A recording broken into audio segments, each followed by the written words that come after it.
riding horses. Some people do know about this. They use this a lot in soldiers and veterans returning from the wars, mainly because riding a horse can help with balance, posture, hand-eye coordination, foot movement, a lot of things that people have trouble with recovering from physical injuries. Riding a horse actually works each aspect of the body in a different way. However, a lot of people don't understand the mental effects that come from working with animals. Working with the horses and the equine therapy is actually shown to help people with autism spectrum disorder, substance abuse, multiple sclerosis, muscular dystrophy, developmental disorders, brain injury, cerebral palsy, seizure disorders, visual and hearing impairment, learning disorders, emotional problems, anxiety disorder, and behavioral problems. There was a study that was performed at Pennsylvania, and what they did was they took a boy who had a great fear of dogs, a severely autistic child, and they put him in a room originally with very calm puppies. Now, they very slowly over time, over a period of several months, progressed to showing him older and older puppies. So the puppies got slightly more and more rambunctious.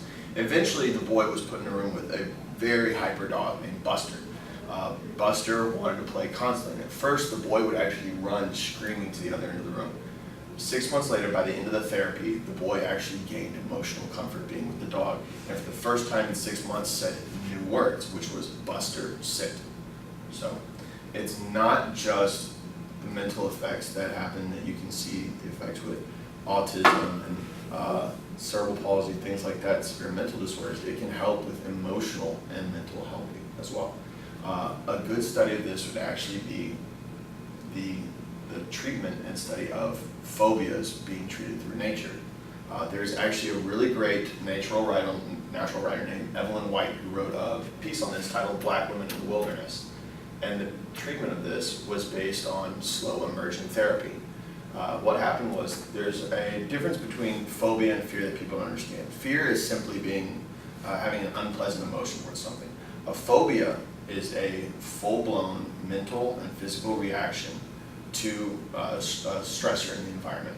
It actually causes physical changes in the body. You have an anxiety attack, your heart rate goes up, you sweat more, your hands are clammy, everything. So there is a difference between a phobia and a fear. Treating phobias can actually be helped by nature. Evelyn White wrote her piece, A Black Woman in the Wilderness, based on her fears of actually being in the outdoors. What she wrote about was growing up during the civil rights movement. She had a fear of the outdoors based on two events: the Birmingham bombing, which was the explosion that killed 4 young black women, and the lynching of Emmett Till. Emmett Till was a 12-year-old black boy who was actually beaten and killed and tortured in the woods of Mississippi and then thrown in the river after he whistled at a white woman during the civil rights movement. Evelyn wrote specifically that her fear of the forests and the woods around her was linked to Emmett Till. What happened was a man-made event took a genetic fear and compounded it. And what this led to was her inability to connect with nature in any way. She specifically wrote about her fear of the Mackenzie River, which ran both near her house and near her workplace, which was a school. What it came down to was she even went so far as bringing both her race and her genetic heritage into play.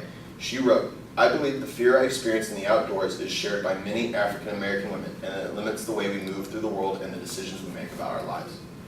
What Evelyn did was she actually slowly re-immersed herself in nature. It started out as walks in the park, which came to walks in the meadow, slight walks in the forest. Eventually, at the end of her story, she takes a rafting trip down the Mackenzie River. After that, she wrote, "Since that voyage, I've stayed at country farms, napped on secluded beaches, and taken wilderness treks, all in an effort to find peace in the outdoors." It's not a wonder that they've taken the healing garden effects of nature and incorporated into hospitals. The Macy Cancer Center at Virginia Commonwealth University has created a garden that actually has cancer-fighting plants in it. This is designed not just for the patients, but for visitors as well, to create a stress-free environment when recovering from treatment or waiting for a family member. The MD Anderson Cancer Center created a garden of its own. It also has a butterfly garden that was created by a landscaping major at the University of Texas A&M, who designed it because she felt that the transformation of caterpillar to butterfly perfectly symbolized her treatment and everything that she went through for the cancer.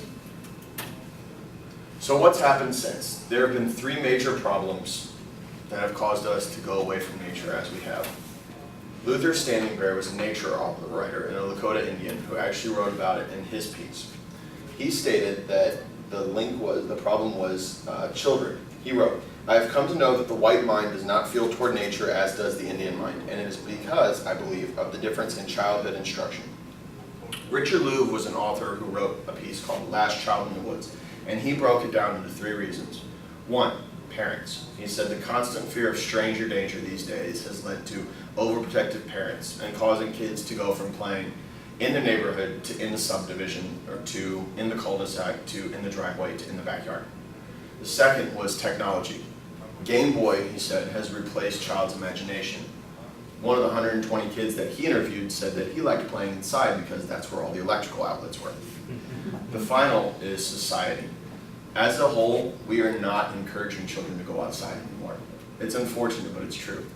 One of the stories I read was 3 boys in Pennsylvania, ages 8, 10, and 12, spent 8 months saving up their allowance to buy wood and nails and everything, and they built themselves a tree house in the backyard. I mean, if you understand 8, 10, and 12-year-olds, you know how hard it is for them to save any money, let alone enough to actually buy a tree house, then to focus long enough to put it together.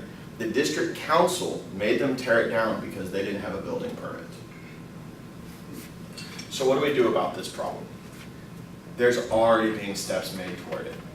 In California and New York, they've started what's known as forest schools. They take children as young as 5, 6, 7, 8, all the way through 13, 14, 15.